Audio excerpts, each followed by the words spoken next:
होने को कोई नहीं टाल सकता। एक समय की बात है, एक बहुत ही ज्ञानी पंडित था। वह अपने एक बचपन के घनिष्ठ मित्र से मिलने के लिए किसी दूसरे गांव जा रहा था, जो कि बचपन से ही गूंगा व एक पैर से अपाहिज था। उसका गांव काफी दूर था और रास्ते में कई और छोटे छोटे गांव भी पड़ते थे। पंडित अपनी धुन में चला जा रहा था कि रास्ते में उसे एक आदमी मिल गया, जो दिखने में बड़ा ही हष्ट-पुष्ट था। वह भी पंडित के साथ ही चलने लगा। पंडित ने सोचा कि चलो अच्छा ही है, साथ साथ चलने से रास्ता जल्दी कट जाएगा। पंडित ने उस आदमी से उसका नाम पूछा तो उस आदमी ने अपना नाम भैरव बताया।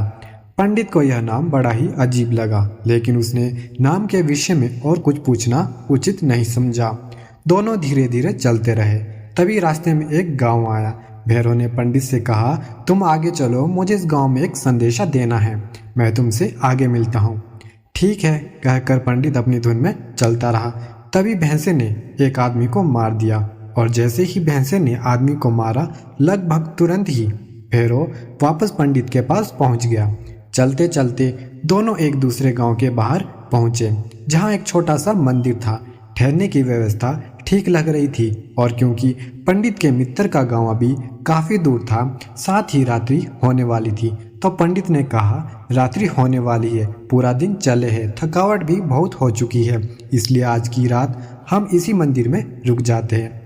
भूख भी लग रही है तो भोजन भी कर लेते हैं और थोड़ा विश्राम करके सुबह फिर से प्रस्थान करेंगे। भैरव ने जवाब दिया, ठीक है, लेकिन मुझे इस गांव में किसी को कुछ सामान देना है, तो मैं लेकर जाता हूँ।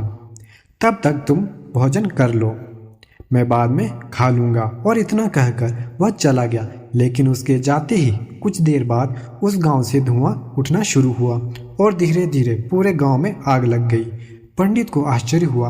उसने मन ही मन सोचा कि जहाँ भी यह भैरव जाता है, वहाँ किसी न किसी तरह की हानि क्यों हो जाती है, जरूर कुछ गड़बड़ है। लेकिन उसने भैरव से रात्रि में इस बात का कोई जिक्र नहीं किया। सुबह दोनों ने फिर से अपने गंतव्य की ओर चलना शुरू किया। कुछ देर बाद एक और गांव आया और भैरव ने फिर से पंडित से कहा कि पंडित जी, आप आगे चले, मुझे इस गांव में भी कुछ काम है, तो मैं आपसे आगे मिलता हूँ। इतना कहकर भैरव जाने लगा।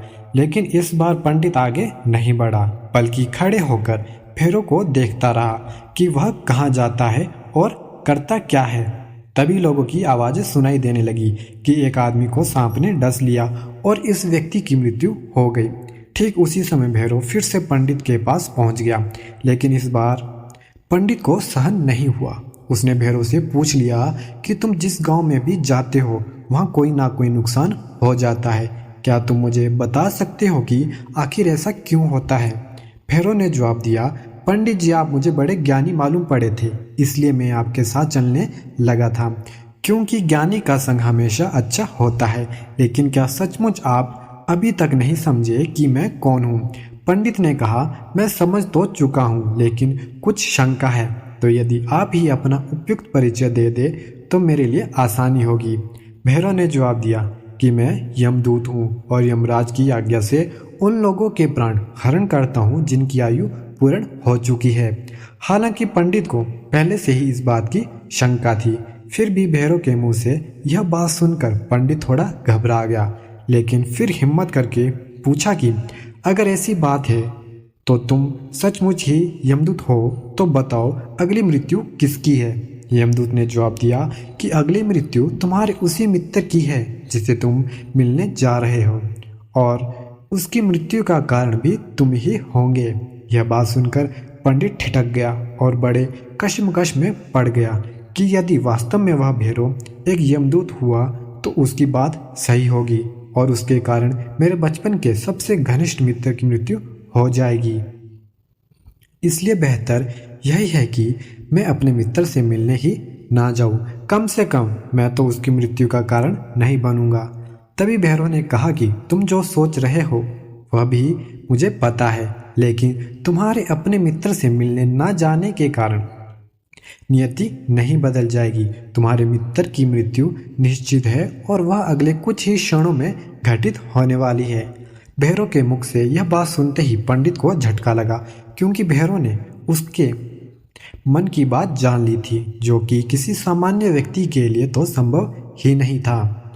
फलस्वरूप पंडित को विश्वास हो गया कि भैरव सचमुच यमदूत ही है, इसलिए वह अपने मित्र की मृत्यु का कारण न बने इस हेतु वह तुरंत पीछे मुड़ा और फिर से अपने गांव की तरफ लौटने लगा। परंतु जैसे ही वह मुड़ा, सामने से उसे उसका मित्र उसी की तरफ तेजी से आता हुआ दिखाई दिया, जो कि पंडित को देखकर अत्यधिक प्रसन्न लग रहा था।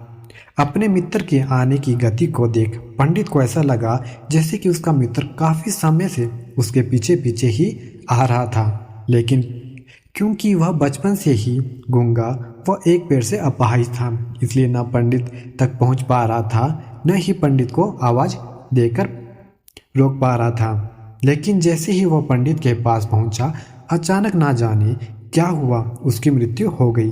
पंडित हक्का बक्का सा आश्चर्य भरी नजरों से भैरव की ओर देखने लगा, जैसे कि पूछ रहा हो कि आखिर हुआ क्या।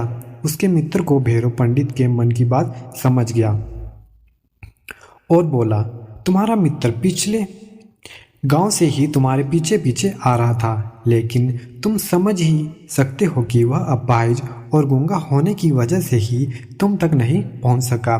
उसने अपनी सारी ताकत लगाकर तुम तक पहुंचने की कोशिश की, लेकिन बुढ़ापे में बचपन जैसी शक्ति नहीं होती शरीर में, इसलिए हृदयाघात की वजह से तुम्हारे मित्र की मृत्यु हो गई और उसकी वजह हो तुम, क्योंकि वह तुमसे मिलने हेतु तुम तक पहुंचने के लिए ही अपनी सीमाओं को लांघते हुए तुम्हारे पीछे भाग रहा था। अब पंडित को पूरी तरह से विश्वास हो गया कि भैरव सचमुच यमदूत है और जीवों के प्राण हरण करना ही उसका काम है, क्योंकि पंडित एक ज्ञानी व्यक्ति था और जानता था कि मृत्यु पर किसी का कोई बस नहीं चलता, सभी को एक ना एक दिन मरना ही है। इसलिए उसने जल्दी ही अपने आप को संभाल लिया, लेकिन सहसा ही उसके मन में अपनी स्वयं की मृत्यु के बारे में जानने की उत्सुकता हुई।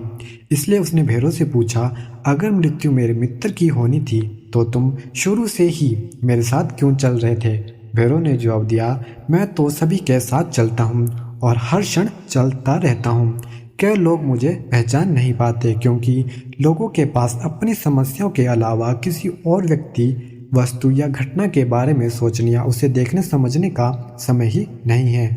पंडित ने आगे पूछा, तो क्या तुम बता सकते हो कि मेरी मृत्यु कब और कैसे होगी। भैरव ने कहा, हालांकि किसी भी सामान्य जीव के लिए यह जानना उपयुक्त नहीं है, क्योंकि कोई भी जीव अपनी मृत्यु के संदर्भ में जानकर व्यथित ही होता है, लेकिन तुम ज्ञानी व्यक्ति हो और अपने मित्र की मृत्यु को जितनी आसानी से तुमने स्वीकार कर लिया है, उसे देखकर मुझे यह लगता है कि तुम अपनी मृत्यु के बारे में जानकर व्यथित नहीं होंगे। तो तुम्हारी आज से 8 माह बाद आज ही के दिन लेकिन किसी दूसरे राजा के राज्य में फांसी लगने से होगी। और आश्चर्य की बात यह है कि तुम स्वयं खुशी से फांसी को स्वीकार करोगे। इतना कहकर भैरव जाने लगा, क्योंकि अब उसके पास पंडित के साथ चलते रहने का कोई कारण नहीं था। पंडित ने अपने मित्र का यथार्थ जो भी कर्म कांड था किया और फिर से अपने गांव लौट आया। लेकिन कोई व्यक्ति चाहे जितना भी ज्ञानी क्यों ना हो, अपनी मृत्यु के संदर्भ में जानने के बाद कुछ ना व्यथित होता ही है और उस मृत्यु से बचने के लिए कुछ ना कुछ तो करता ही है। तो पंडित ने भी किया, क्योंकि पंडित विद्वान था, इसलिए उसकी ख्याति उसके राज्य के राजा तक थी। उसने सोचा कि राजा के पास तो कई ज्ञानी मंत्री होते हैं और वे उसकी इस मृत्यु से संबंधित समस्या का भी कोई ना कोई समाधान तो निकाल ही देंगे। इसलिए वह पंडित राजा के दरबार में पहुंचा और राजा को सारी बात बताई। राजा ने पंडित की समस्या को अपने मंत्रियों के साथ बांटा और उनसे सलाह मांगी। अंत में सभी की सलाह से यह तय हुआ कि यदि पंडित की बात सही है तो जरूर उसकी मृत्यु 8 महीने बाद होगी, लेकिन मृत्यु तब होगी जब वह किसी दूसरे राज्य में जाएगा। यदि वह किसी दूसरे राज्य में जाएगा नहीं तो मृत्यु नहीं होगी। यह सलाह राजा को भी उपयुक्त लगी, तो उसने पंडित के लिए महल में ही रहने हेतु उपयुक्त व्यवस्था करवा दी। अब राजा की आज्ञा के बिना कोई भी व्यक्ति उस पंडित से नहीं मिल सकता था, लेकिन स्वयं पंडित कहीं भी आ जा सकता था, ताकि उसे यह न लगे कि वह राजा की कैद में है। हालांकि वह स्वयं ही डर के मारे कहीं आता जाता नहीं था। धीरे धीरे पंडित की मृत्यु का समय नजदीक आने लगा और आखिर वह दिन आ गया जब पंडित की मृत्यु होनी थी। जिस दिन पंडित की मृत्यु होनी थी उससे पिछली रात पंडित डर के मारे जल्दी ही सो गया ताकि जल्दी से जल्दी वह रात और अगला दिन बीत जाए और उसकी मृत्यु टल जाए। लेकिन स्वयं पंडित को नींद में चलने की बीमारी थी और इस बीमारी के बारे में वह स्वयं भी नहीं जानता था। इसलिए राजा या किसी और से यह बीमारी का जिक्र करने अथवा किसी चिकित्सक से इस बीमारी का इलाज करवाने का तो प्रश्न ही नहीं था, क्योंकि पंडित अपनी मृत्यु को लेकर बहुत चिंतित था और नींद में चलने की बीमारी का दौर अक्सर तभी पड़ता है जब ठीक से नींद नहीं आ रही होती।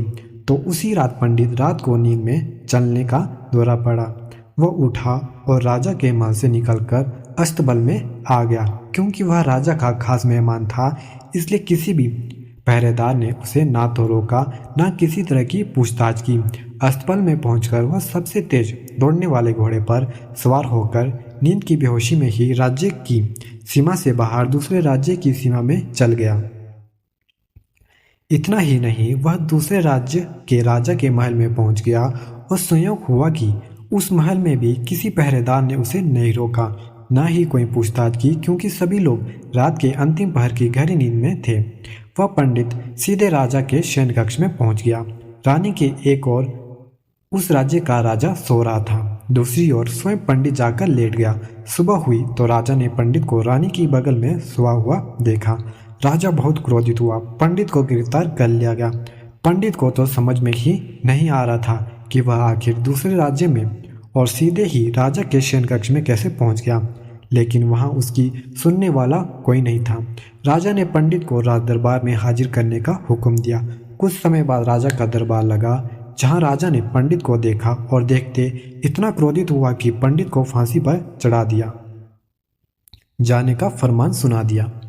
फांसी की सजा सुनकर पंडित कांप गया। फिर भी हिम्मत कर उसने राजा से कहा कि महाराज, मैं नहीं जानता कि मैं इस राज्य में कैसे पहुंचा। मैं यह भी नहीं जानता कि मैं आपके शयन कक्ष में कैसे आ गया और आपके राज्य के किसी भी पहरेदार ने मुझे क्यों नहीं रोका। लेकिन मैं इतना जानता हूं कि आज मेरी मृत्यु होनी थी और होने जा रही है। राजा को यह बात थोड़ी अटपटी लगी। उसने पूछा, तुम्हें कैसे पता कि आज तुम्हारी मृत्यु होनी थी?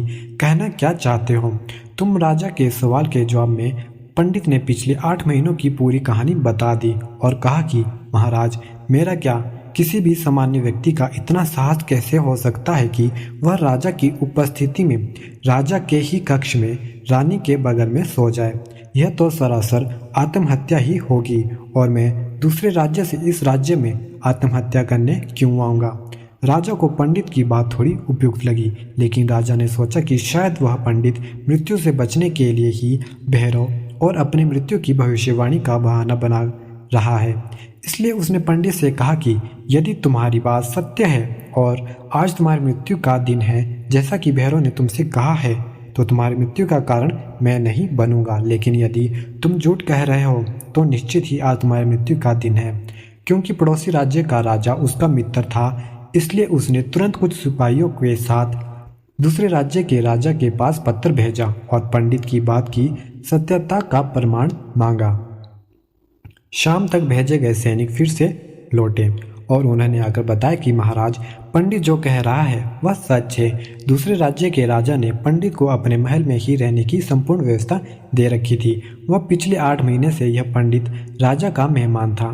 कल रात राजा स्वयं इससे अंतिम बार इसके शयन कक्ष में मिले थे और इसके बाद यह इस राज्य में कैसे पहुंच गया, इसकी जानकारी किसी को नहीं है। इसलिए वह उस राज्य के राजा के अनुसार पंडित को फांसी की सजा दिए जाना उचित नहीं है। लेकिन अब राजा के लिए एक नई समस्या आ गई, क्योंकि उसने बिना पूरी बात जाने ही पंडित को फांसी की सजा सुना दी थी। इसलिए अब यदि पंडित को फांसी ना दी जाए तो राजा का कथन का अपमान हो, और यदि राजा द्वारा दी गई सजा का मान रखा जाए तो पंडित की बेवजह मृत्यु हो जाए।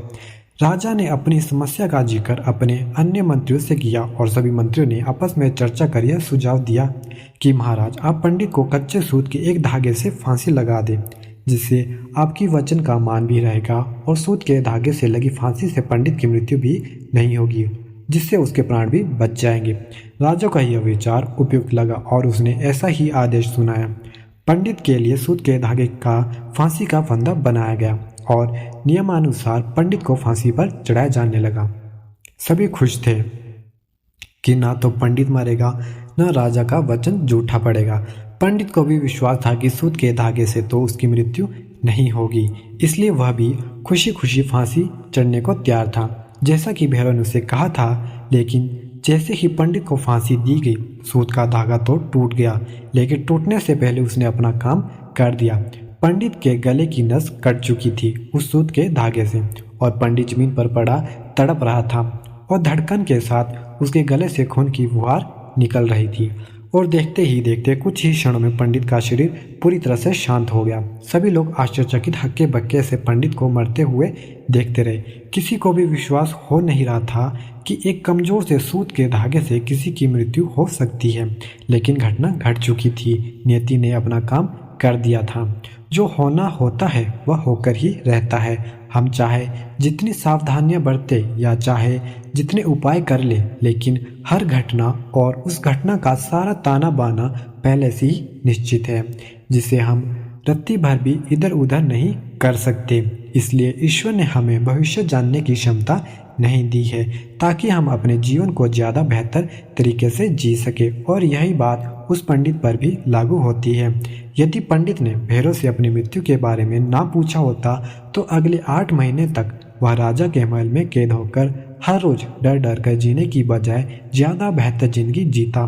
प्रकृति ने जो भी कुछ बनाया है और उसे जैसा बनाया है, वह सब कुछ किसी न किसी कारण से वैसा है, और उसके वैसा होने पर सवाल उठाना गलत है, क्योंकि हर व्यक्ति, वस्तु या स्थिति का संबंध किसी न किसी घटना से है जिसे घटित होना है। उदाहरण के लिए पंडित की मृत्यु का संबंध उसके मित्र से था, क्योंकि यदि वह उसके मित्र से मिलने ना जा रहा होता तो उसे रास्ते में भैरव ना मिलता और पंडित उससे अपनी मृत्यु से संबंधित सवाल ना पूछता। जबकि यदि पंडित अपने मित्र से मिलने ना जाता और पंडित का मित्र बचपन से ही गूंगा व अपाहिज ना होता, तो उसकी मृत्यु ना होती, क्योंकि उस स्थिति में वह अपने मित्र को पीछे से आवाज़ देकर रोक सकता था। यानी बचपन से प्रकृति ने उसे जो अपंगता दी थी, उसका संबंध उसकी मृत्यु से था। इसी तरह से पंडित को नींद में चलने की बीमारी थी। इस बात का पता यदि पंडित को पहले से होता तो वह इस बात का जिक्र राजा से जरूर करता।